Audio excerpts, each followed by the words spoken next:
You ask Tiger to solve. This deals with linear equations with one unknown. The final result is y equals 3. Let's solve it step by step. Group all constants on the right side of the equation.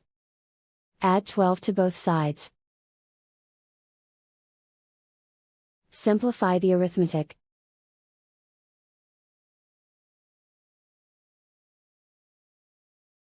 Isolate the y. Divide both sides by 5. Simplify the fraction. Find the greatest common factor of the numerator and denominator.